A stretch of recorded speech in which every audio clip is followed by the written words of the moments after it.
Welcome once again in our next video, that is development of endosperm. तो endosperm के development को जानने से पहले हमें ये जानना जरूरी है कि एंडोस्पर्म होता क्या है। In the process of double fertilisation हमने जाना था एम्ब्रियो सैक के अंदर जो हमारा प्राइमरी एंडोस्पर्म न्यूक्लियस बनता है और उससे प्राइमरी एंडोस्पर्म सेल बनता है जिसकी प्लॉइडी 3n होती है। तो ये याद रखना है हमें कि एंडोस्पर्म की प्लॉइडी कितनी होती है, 3n होती है मोस्ट ऑफ द एंजियोस्पर्म्स। अब कहानी क्या कह रही है कि एंडोस्पर्म का यूज क्या है और एंडोस्पर्म क्या है। तो बेसिकली एंडोस्पर्म वो टिश्यू है जो कि नरिशमेंट प्रोवाइड करता है टू द डेवलपिंग एम्ब्रियो। जो एम्ब्रियो है, जो सीड है, उसके अंदर जो एम्ब्रियो है जिससे नया प्लांट बनेगा, उसको जब तक वो खुद एफिशिएंट नहीं हो जाता है फोटोसिंथेसिस करने की, तब तक उसको जो नरिशमेंट या न्यूट्रिशन चाहिए वो किसके थ्रू मिलता है, एंडोस्पर्म के थ्रू। Got it.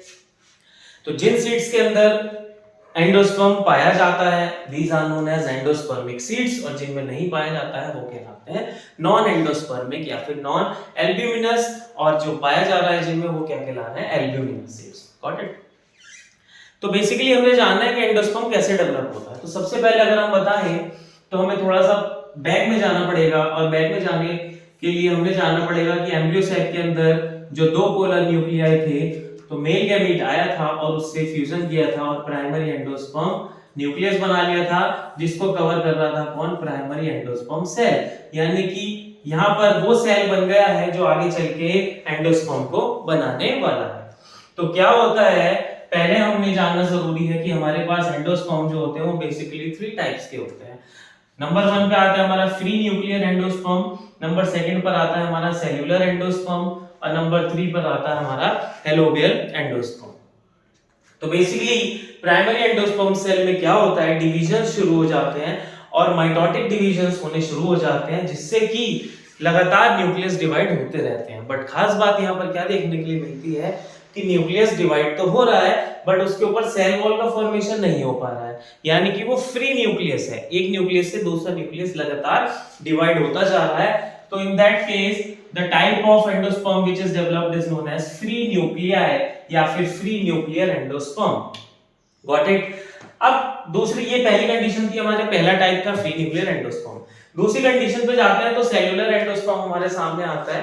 हमें क्या देखने के लिए मिलता है कि जो न्यूक्लियस डिवाइड हो रहे थे, in the case of cellular endosperm जब डिवीजन होता है, माइटोटिक डिवीजन होता है, तो न्यूक्लियाई के डिवीजन के साथ साथ सेल वॉल का भी फॉर्मेशन होता है, यानी कि हमें वहां पर साइटोकाइनेसिस भी देखने के लिए मिलता है, यानी कि डिवीजन ऑफ फॉर्मेशन ऑफ या फिर डिवीजन ऑफ साइटोप्लाज्म कह दीजिए साइटोकाइनेसिस, और साथ ही कह सकते हैं कि फॉर्मेशन ऑफ सेल वॉल, कि जो न्यूक्लियस डिवाइड हो रहे हैं तो सेल वॉल के साथ हो रहे हैं। That type of endosperm is known as cellular endosperm. Got it. तो ये सेकंड टाइप हो गया।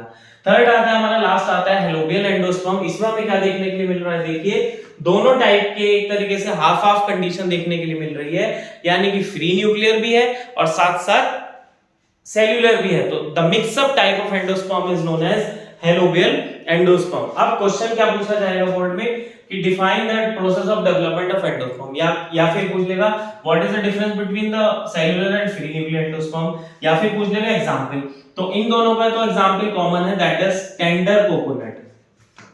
टेंडर कोकोनट यानी कि जो नारियल पानी जिसे हम बोलते हैं कि भाई नारियल पानी के नाम से फेमस है, जिसमें वाटर निकलता है, तो जो वाटर होता है उसका that is free nuclear endosperm. जो पानी होता है जिसको नारियल पानी बोल रहे हैं, दैट इज नॉट बेसिकली पानी, that is free nuclear endosperm. और जो व्हाइट पोर्शन होता है उसका एडिबल जिसको खाया जाता है, दैट इज सेल्यूलर एंडोस्पर्म। तो tender coconut is the example of in both the cases. But अगर हम हेलोबियल एंडोस्पर्म की बात करें तो in the case of monocots, ज्यादातर मोनोकॉट्स में हमें हेलोबियल एंडोस्पर्म देखने के लिए मिलता है। फॉर एग्जांपल मेज, जैसा कि मेज में हमें देखने के लिए मिलता है हेलोबियल एंडोस्पर्म। तो this is all about the endosperm. खास बात याद रखिएगा, एक क्वेश्चन ये पूछा जाता है कि एम्ब्रियो के बनने से पहले एंडोस्पर्म का बनना जरूरी क्यों है। तो ये इसलिए जरूरी है क्योंकि एम्ब्रियो तभी डेवलप कर पाएगा जब उसको थोड़ा बहुत नरिशमेंट देने के लिए कोई चीज पहले से अवेलेबल हो। तो पहले किस चीज का डेवलपमेंट होता है, ये क्वेश्चन पूछ लिया जाता है। तो पहले किसका डेवलपमेंट होता है, एंडोस्पर्म का, which is followed by the development of embryo, जो कि हमारी नेक्स्ट वीडियो में पढ़ेंगे, that is development of embryo in short. Thank you.